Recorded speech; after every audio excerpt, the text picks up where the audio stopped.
दीपावली से 2 दिन पहले मनाया जाने वाला धनतेरस का त्योहार काफ़ी महत्व रखता है, क्योंकि इसी दिन समुद्र मंथन के दौरान समुद्र से भगवान धन्वंतरी प्रकट हुए थे। उनके हाथों में अमृत से भरा कलश था। धनतेरस के दिन भगवान कुबेर, भगवान धन्वंतरी एवं माँ लक्ष्मी की पूजा की जाती है। इसके अतिरिक्त घर के मुख्य द्वार एवं आंगन में दीप जलाने की प्रथा महत्वपूर्ण है। इससे जुड़ी एक कथा है कि एक बार यमराज यमदूत से पूछते हैं कि जब तुम किसी प्राणी के प्राण लेने जाते हो तो क्या तुम्हें दया नहीं आती है। शुरुआत में तो यमदूतों को यम देवता से भय होता है, जिसके कारण वह कहते हैं कि हम तो अपना कर्तव्य निभाते हैं, भगवान और आपकी आज्ञा का पालन करते हैं। उसके बाद यमराज ने सभी यमदूतों के भय को दूर कर दिया, जिसके बाद एक यमदूत ने कहा कि महाराज, एक बार तो हम राजा हेमा के पुत्र के प्राण लेते समय विचलित हो गए थे। दरअसल राजा हेमा को भगवान की कृपा से पुत्र रत्न की प्राप्ति हुई थी। जब उन्होंने ज्योतिषी से अपने बालक की कुंडली बनवाई तो ज्योतिषी ने राजा को बताया कि इस बालक के विवाह के 4 दिन के बाद ही इसकी मृत्यु हो जाएगी। इस बात को सुनकर राजा बहुत ही ज़्यादा दुखी हो गए। वे इस बात से इतना डर गए कि उन्होंने अपने पुत्र की जान बचाने के लिए अपने पुत्र को ऐसी जगह भेज दिया जहां उस पर किसी स्त्री की परछाई तक ना पड़े। लेकिन जो भाग्य में लिखा होता है वह होकर ही रहता है। इसलिए एक दिन देवयोग से एक राजकुमारी उधर से गुजरी और जैसे ही राजा हेमा के पुत्र ने राजकुमारी को देखा तो दोनों ही एक दूसरे पर मोहित हो गए और फिर उन्होंने गंधर्व विवाह रचा लिया। ज्योतिषी के द्वारा की गई भविष्यवाणी सच साबित हुई और विवाह के 4 दिन बाद यमलोक से यमदूत राजकुमार के प्राण को लेने आ पहुंचे। जब यमदूत राजकुमार के प्राण ले जा रहे थे, उसी वक्त नवविवाहिता उनकी पत्नी विलाप करने लगी, जिसे सुन यमदूतों का दिल पिघल गया। लेकिन यमदूतों के पास कोई चारा नहीं था और उन्हें राजकुमार के प्राणों को ले जाना ही पड़ा। जब ये कथा यमदूत यमराज को सुना रहे थे तो इसी बीच एक यमदूत ने यमराज से पूछा कि हे महाराज, क्या अकाल मृत्यु से बचने का कोई उपाय नहीं है। यमराज ने कहा कि बिल्कुल एक उपाय है।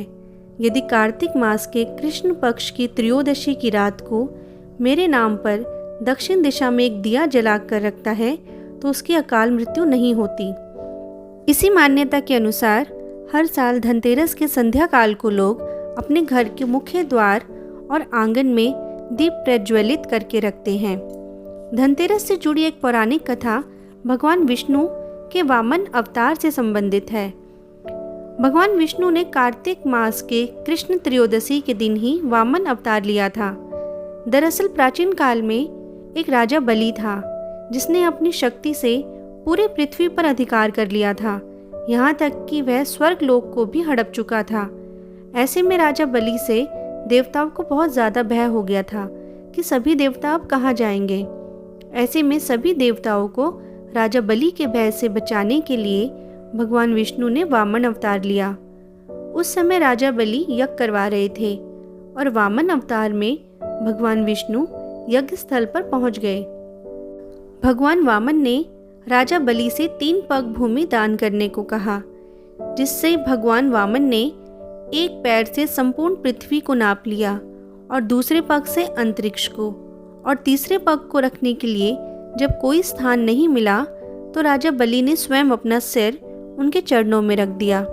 इस तरह वामन अवतार में भगवान विष्णु ने राजा बलि के द्वारा सभी पृथ्वी, अंतरिक्ष और स्वर्ग लोक को मुक्त कराया और राजा बलि द्वारा छीनी गई सभी धन संपत्ति से कई गुना अधिक देवताओं को वापस कर दी। इस उपलक्ष्य में भी धनतेरस का त्योहार मनाया जाता है। इसी कारण इस दिन लोग सोने चांदी की खरीदारी भी करते हैं, क्योंकि माना जाता है इन सब चीज़ों की खरीदारी करने से घर में धन दौलत बढ़ती है। धनतेरस के दिन संध्या काल में भगवान कुबेर, माँ लक्ष्मी और धन्वंतरी भगवान की पूजा की जाती है। इसलिए धनतेरस के दिन सुबह उठने के बाद स्नान करना चाहिए और शाम के समय जिस स्थान पर पूजा करना है वहाँ साफ सफाई करनी चाहिए।